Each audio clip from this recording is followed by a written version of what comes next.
எல்லாருக்கும் ஹாலிடேன்றதுனால ஃப்ரெண்ட்ஸோட வெளில போகலான்னு பிளான் பண்ணோம். But first stop falls of the lake ஆகுது. நாங்கள் போகிறது டிம் ஹார்டன்ஸ் தான். எவ்வளோ லேட் ஆனாலும் எங்கள் ட்ரிப்பு டிம் ஹார்டன்ஸ் இல்லாமல் ஸ்டார்ட் ஆகாது. அடுத்த டெஸ்டினேஷன் தான் நம்ம கிரசன்ட் ஃபால். ரீச் ஆனதும் எங்கள் ஓன் ப்ரைவேட் வாட்டர் ஃபால்ஸ் வேலையெல்லாம் முடிச்சுட்டு வீடியோ பண்ண உள்ள வந்து நாங்கள் ட்ரக் பண்ண ஸ்டார்ட் பண்ணிட்டோம். என்டர் ஆயிருப்பே.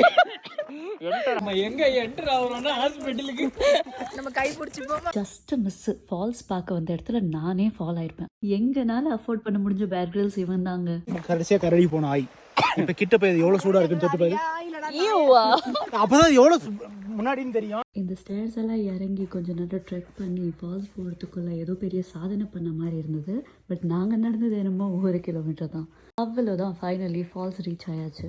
பட் இது என்ன பிரமாதம், இதை விட ஸ்பெஷல் ஐட்டம் கீழே இருக்குன்ற மாதிரி கீழே நடந்து போங்க, இன்னும் சூப்பரான வியூ கிடைக்கும்னு சொன்னாங்க. டவுன் ஸ்டேர்ஸ்லாம் ஒரு விஷயமா நாங்களாம் ஒலிம்பிக் லெவல் ட்ரெக்கர்ஸ்ன்னு சொல்லி நாங்கள் கிளம்பிட்டோம். சும்மா சொல்லக்கூடாது, மேலேருந்து பார்க்கும்போது அந்த வியூவே பிரமாதமாக இருந்துச்சு. அப்புறம் என்ன, அங்கே போய் ரீச் ஆனதும் நாங்கள் கொஞ்சம் நேரம் ஃபோட்டோ எடுத்து டைம் ஸ்பெண்ட் பண்ணி it was time to get back.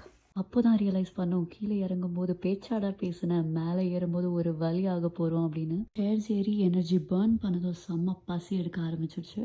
But வரி நாட், ஆஃப்டர் ஆல் நாங்கள் இந்தியன்ஸ் தானே. நாங்கள் வீட்டிலேருந்து lemon rice and potato fry ரெடியாக பேக் பண்ணி கொண்டு வந்துட்டோம். நல்லா சாப்பிட்டுட்டு அப்புறம் என்ன அடுத்த லொக்கேஷனுக்கு கிளம்பியாச்சு. இதுதான் ஆப்ரஹாம் லேக். எங்களுக்காகவே விட்டு வச்ச மாதிரி யாருமே இல்லாமல் பீஸ்ஃபுல்லாக சூப்பராக இருந்துச்சு.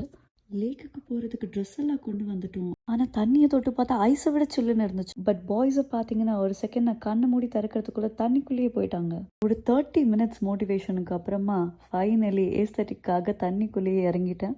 பட் எப்பா 5 மினிட்ஸ்க்கு மேலே என்னால் தாக்கு பிடிக்கவே முடியலை. தென் எங்கள் ஷெஃப் எங்களுக்கு சுட சுட சிக்கன் ஃப்ரை பண்ணி கொடுத்தா. ஐயோ, அந்த வியூவில் உட்காந்து சாப்பிடும்போது சூப்பராக இருந்தது. உட்காந்து நல்லா கதை பேசிட்டு then it was time for us to get back home.